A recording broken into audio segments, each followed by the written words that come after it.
उस रात पूरे इलाके पर एक अजीब सी खामोशी छा गई थी, जैसे प्रकृति खुद ही सांस रोक कर बैठी हो।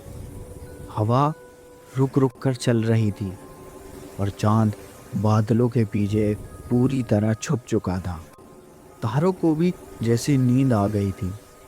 शहर से काफी दूर एक पुरानी सरकारी जीप कच्ची सड़क पर धूल उड़ाते हुए आगे बढ़ रही थी। ये वो रास्ता था जहाँ सालों से किसी ने अपने पांव तक नहीं रखे थे।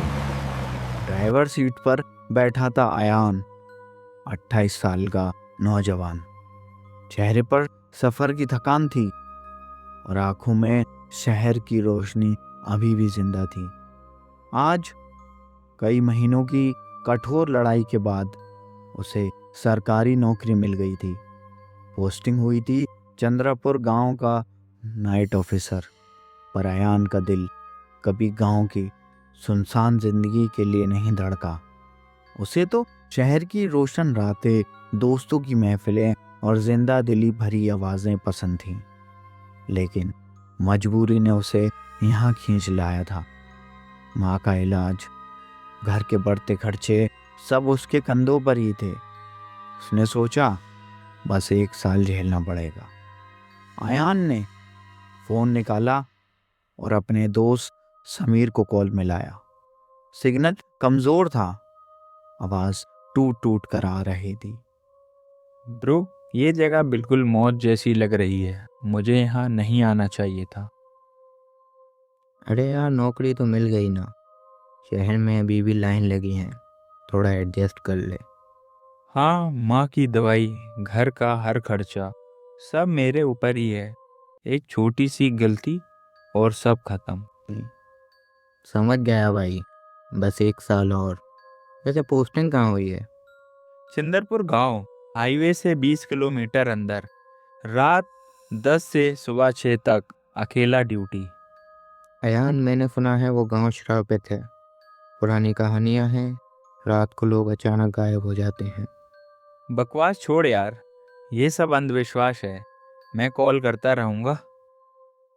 ठीक है, मैं जाग रहा हूँ। कुछ भी हो जाए तो मुझे फ़ोन कर देना। जीप गांव के किनारे पर रुक गई। सामने था पंचायत ऑफिस, एक टूटा फूटा इमारत। दीवारों पर गहरी दरारें, जैसे किसी ने गुस्से में हाथ मार दिया हो। खिड़कियों पर जंग लगी ग्रिल्स लटक रही थी। दरवाजा आधा खुला था और अंदर से ठंडी हवा बाहर आ रही थी। अयान बैग उठाकर उतर आया। चारों तरफ गहरा सन्नाटा, सिर्फ झिंगुरों की हल्की गूंज और दूर कहीं पानी की टपकने की आवाज। अंदर गया तो टेबल पर धूल जमी हुई एक लैंप दिखी। तभी फोन बजा। Unknown number. हेलो। बेटा, पहुंच गए? सेक्रेटरी हरिवंश बोल रहा हूँ। जी सर, अभी आया हूँ। टेबल के बाएं ड्रॉअर में एक रजिस्टर मिलेगी, उसका हर नियम को ध्यान से पढ़ना। रात यहाँ बिल्कुल अलग होती है, संभाल कर रहना। नियम? सर, इसका क्या मतलब है? बस पढ़ लो, अनुशासन से फॉलो करना। मैं सुबह मिलूंगा। चलो, गुड नाइट, और डरना मत। अब अयान का दिल जोर से धड़कने लगा। उसने ड्रॉर खोला। अंदर एक भूरी सी मिट्टी से भरी हुई रजिस्टर पड़ी थी। पेजेस पर लिखे थे नियम। ऐसा लग रहा था जैसे किसी ने डरते हुए कलम चलाया हो। जैसे जैसे अयान पढ़ता गया, उसकी सांसें तेज होती गईं। किताब में लिखा था, रात को जो भी अनजान आए, उसका नाम या पता कभी मत पूछो, सिर्फ एंट्री करना। जो मदद मांगे उसका काम सुनो और लिख लो, ज्यादा बात मत करना। अगर किसी की परछाई ना दिखे तो फौरन नज़र हटा लेना। अगर कोई कागज़ या सिक्का बर्फ़ जैसा ठंडा लगे, उसे पुराने बॉक्स में डाल देना। रात के 3 बजे के बाद दरवाज़ा और खिड़की बंद कर लेना। 3 बजे के बाद कोई तुम्हारा नाम बुलाएगा, लेकिन तुम्हें जवाब नहीं देना है। घंटी, ढोल या भीड़ की आवाज़ का मतलब है कोई नियम टूट चुका है। और आखिर में, ये जाने का रास्ता नहीं, ये वापस बुलाने का जाल है। अयान ने बाहर देखा। बाहर हवा और ठंडी हो गई। अयान खिड़की से झांका।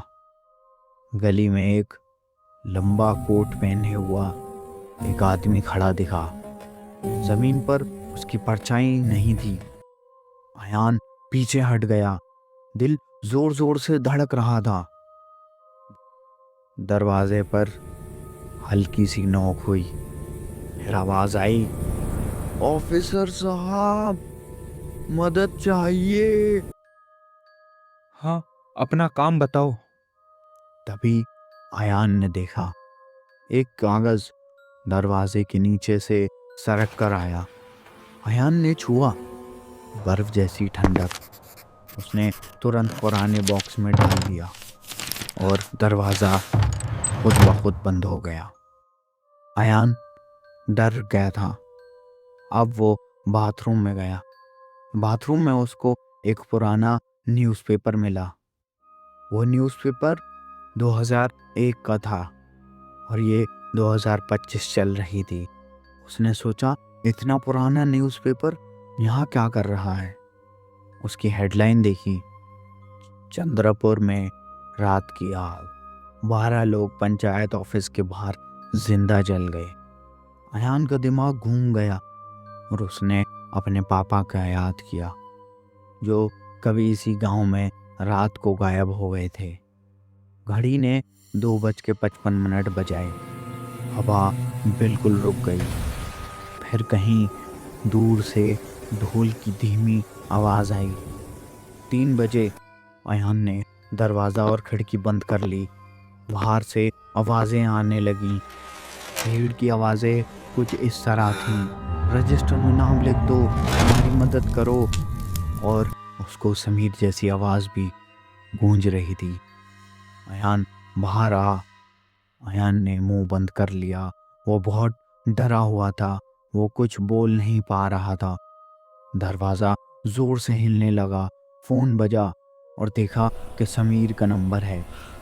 अयान ने उस फ़ोन को तुरंत उठाया और आवाज़ आई, तुमने हमें देख लिया ना।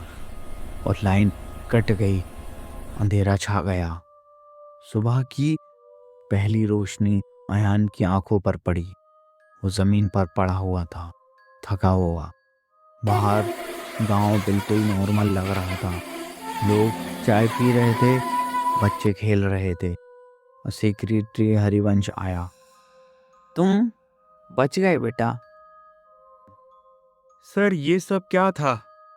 उन लोगों का काम अधूरा रह गया है, इसलिए वो हर रात यहाँ आते हैं। अयान ने चाबी दिखाई।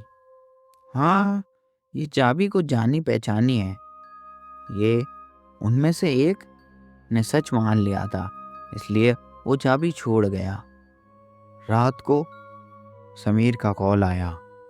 बोला, ब्रो वापस आ रहा है क्या? शायद नहीं।